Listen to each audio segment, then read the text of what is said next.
For a very long time, I never really thought about the idea of suicide in particular.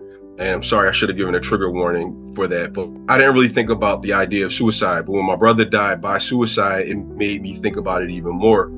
So when God started showing me certain things, it made it hard for me to understand God being a God of love. And I guess it was like around the year 2011 that I started really digging into the idea that God is a loving God, even when certain things feel like discipline or challenges or unfair, that God is still a God of love. And that kind of connected back to even when I got saved.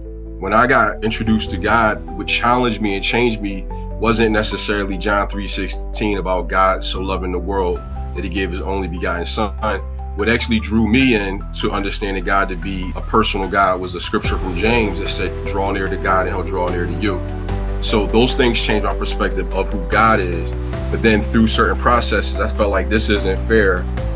When God started showing me things, I was really busy in ministry. I was going around traveling the country doing ministry, and I actually felt like it was my season for change the day that my brother died. I remember I was driving to work and I heard a song by Pastor Waller called Seasons.